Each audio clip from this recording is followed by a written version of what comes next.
It's been great. I think we're holding each other accountable to high standards, and we're just continuing to grind every day. So it's been really, really cool.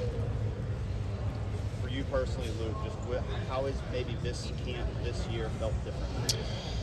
Well, first of all, we don't have Donovan, Josh, and Seth. So, that's been pretty weird because those are the guys that have really helped me in my years growing and just getting better and developing. And obviously, like, when you step into a role as a leadership standpoint, I don't think it hits you instantly. But, like, as camp has gone on, it's really hit me, and it's been pretty cool to just be able to help the young guys out like they did to me. Luke, how much pride do you take in having a vocal presence when those guys are gone? I think I take a lot of pride in that. Obviously, I'm a pretty social guy. I haven't really met a stranger, and I love making football fun, and I enjoy just being able to talk and have energy and bring energy to the game. So it's been pretty cool so far. How hard, how easy was it to find your voice in your first couple of years? I think it was pretty hard just when I wasn't playing, but as I started playing those last couple games, like I think I found my voice and where I was at. As you reflect on that, so you played as a true freshman as a backup. Yeah. I think the first game you were in there as a true freshman was Indiana. In your sophomore year, you're not really playing. Mm-hmm. Then you become a starter on the national championship team and play well. As you reflect on that, what goes through your mind? Yeah, my parents just helped me a lot.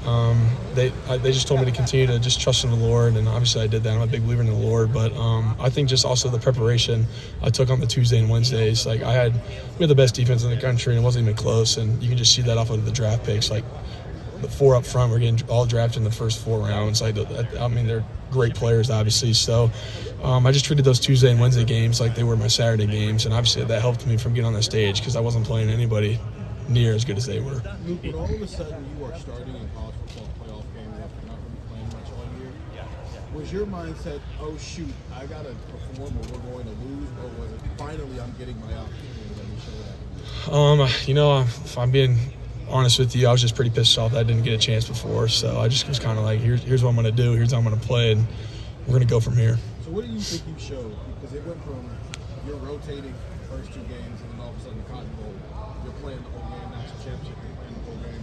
What do you think people learned about you as an offensive lineman through that college football? I bring a lot of energy. Obviously, I love the game. I just want to put people in the dirt and have fun. I'm looking to take out ribs, and I'm looking just to put people in the dirt every single play. So. Is there a fine line between playing angry and playing smart? Yeah, but I think that's a good question. I think I'm just playing smart all the time. Really, I'm just angry doing it. Like I have fun. When you talk about the guys you lost in the draft, you talk about this off the line as maybe deeper than it was at this point last year. What is that like? It's great. Yeah, no, it's been great. I think a lot of guys have stepped up, a lot of young guys. You talk about guys like Ian and Gabe. They've done a tremendous job so far. They're obviously year 2 guys, and they got to be ready to go because, like, that was me last year. Like, you know what I mean? Like, they're going to be ready to go, and I'm excited to see them play, so it's going to be cool. How have you seen the defensive linemen across from you step up this camp? Yeah, they've done great. I think from a leadership standpoint, I think KJ and Caden Curry have done a tremendous job, and the interior guys are grinding. I think Taiwo, I call him Weezy, but Taiwan and Will, Edric, like those guys have done great jobs, and obviously K-Mac's done great too. So to see those guys take a leadership role and just step up, knowing that they're going to play really well, has been pretty cool to watch. We've heard from a lot of people Kenyatta stepped up as a leader this offseason. How have you seen him do that? Well, I think he's pretty similar to Austin. I think there's a guy that's more of a look what I'm doing from a leadership standpoint and follow his direction. But he's also become very vocal in what he's been able to say and stuff and speak up. Like when he talks, everyone looks at him and listens because he doesn't talk much. But when he has something to say, everyone's listening. What different challenge do these defensive tackles? You said you run against maybe the 2 best defensive tackles in the country, defensive line in the country last year. What is this group doing different, and how do they challenge you guys differently? Yeah, I think it starts with Coach Patricia's scheme and what he's bringing to the table. It's helping us out a lot. Yeah, that's totally right. I think obviously like you got guys like even Sonny Narvell, who I think are the 2 best linebackers, and then obviously Peyton Pierce right there as well. Like those guys are grinding, and they're helping us out a lot. Like they're super smart. They're just doing a lot of great things. And I think as a front 7 unit like that, like they're doing great. You said you were pissed off that you didn't get the opportunity earlier last year. Was there any conversation between you and Coach Day and Coach Fry after the regular season about, hey, I want my opportunity? Yeah, I just, I mean, that's what it comes down to, is just having those conversations with, obviously, your coaches, because that's what they're here for. And I just wanted to pick their brains on what they saw and, like, why I didn't get a chance and stuff like that. But it was a great, I mean, that's what you got to do. You have those conversations, and everyone's on the same page. And, like, you're not going to, like I've said, you're not going to know anything if you don't go in there and ask. You know what I mean? So, like, just I thank them a lot for just having those conversations with me and just being able to open their ears, being open in mine as well. And just, yeah, it was great, though. Luke, what point did that, like last spring, I think you would have acknowledged and admitted that maybe you had not taken a step back, but maybe you weren't where you wanted to be. At what point did you go from, I'm not where I want to be, to I deserve to be playing? I mean, was there a moment in the season when that happened, or what? I think I don't know. I think I don't know if I have a great answer to that It wasn't question. like you woke up one day and like, I feel different today. No, I think, I just think I needed more reps at guard. I knew that for sure. Like, obviously, as a guy coming in, I was pretty light in the ass. So, like playing Tyleek and stuff like that, that's pretty rough on the inside. And, I didn't really play offensive line until my junior year of high school. And, in my freshman year, I played tackle. And then once I transitioned to the inside, it was a whole different game because stuff happened so much quicker. And guys are a lot bigger inside and can move as fast as the DNs, which was interesting for my first couple practices. But I think it just took time, like transitioning from that position to come into the inside, and I knew that. How cool has it been, I guess, the last 10 months since you guys started playing beside each other, you and Carson developed together? Yeah, no doubt. It's funny. Like, we always joke about, like, when Carson goes out, sometimes people think like he's me. And then when I go out, people think I'm Carson. So a lot of us think we're like siblings and stuff like that, which I don't really see it. But like personality-wise, I can a little bit. It's been really cool though. Like, I mean, he loves the game, and he's obviously really, really smart, and it's obviously great to have him. So it's been pretty cool to play with him. You've been able to learn from him as a guy who's Yeah. started in 16, 18. Yeah, I know. I've learned a lot from him from just when I get my reps at center and stuff, when like all those fronts and stuff you're looking at, and when you have the ID stuff and all that, like he's helping me a lot because some of that stuff, like, it gets mixed up and it's hard. Luke, you've known Carter for a while. Just going back to Northeast Ohio. What have you thought about Northwest Ohio? My apologies to Spencer. Come on, lock in.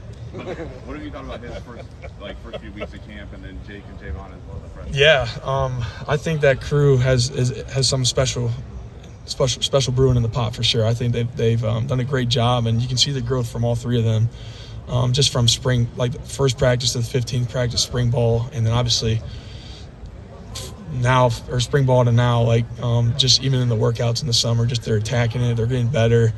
I don't know if you guys have seen Carter, but like he's dropped a lot of weight and he looks really good, and now it's time for him to grow into his body and gain that all back in muscle. And I don't have enough good things to say about them. They've done a great job though, and I think those are three guys that are going to be really important to this squad in the years coming. How excited are you to get a chance to play against this Texas D-line and specifically Hero?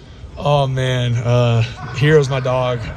Love Hero, but it's going to be a lot of fun. I have a lot of respect for those guys. Obviously, Coach Stark's done a great job, and their defense is a great defense. They got a lot of good players up front, and obviously in the back half of their coverages and stuff like that. So, it's going to be a lot of fun in the shoe on August 30th for sure. Carson said he's been studying some German trash talking to prepare for Hero. Have you been doing any studying? Nah, I just say some gibberish and act like it's German, and maybe it sounds similar to something. How much bigger are you? You mentioned how you feel bigger than obviously 2 years ago. Yeah. Nick for 2 years. Just how much bigger are you? How much stronger are you? Yeah, I think I'm just stronger in my lower body and my hips. I think obviously going against guys like big guys like K-Mac and stuff every day, obviously that takes time to just be able to use your whole body and stuff like that. But I've felt a tremendous change the last 2-3 years. I'm probably about I'm probably 313 right now, and I came in at 278.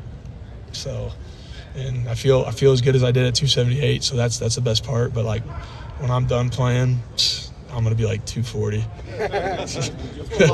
Joe Thomas, no doubt. Jim Lachey used to be a big guy. Yeah. What's it like going against K-Mac? K-Mac's done great. I mean, he brings tremendous energy every day. I've known K-Mac and been really close to him and his family since junior year of high school. I think when he committed, I went down to watch. My brother went to a Georgia-Tennessee visit, and I went with him. And I got to watch K-Mac at running back which was sick.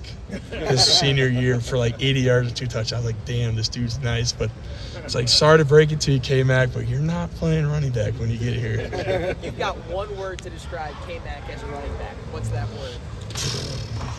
Shifty. Shifty. Shifty downhill. Luke, if you can throw the football like 60 yards. you and Peyton haven't figured out an offensive No, back. I wish. I haven't talked to Coach Hart about that yet. Maybe. Can you humor me on this when I'm working on this feature? Yeah. Do you think Jeremiah Smith could win a Heisman? I think he's got tremendous ability. I think he'll be up there for sure. It's been pretty cool to watch him. He just goes about his work every day. There's no doubt he's going to be up there. What's the next level for you coming off this college football playoff experience? You're bona fide as a guy on the line now. What is the next level you can get to? I think just being ready to go whatever position Coach Bowen needs me and whatever our offense needs me to be in a leadership role and just obviously playing.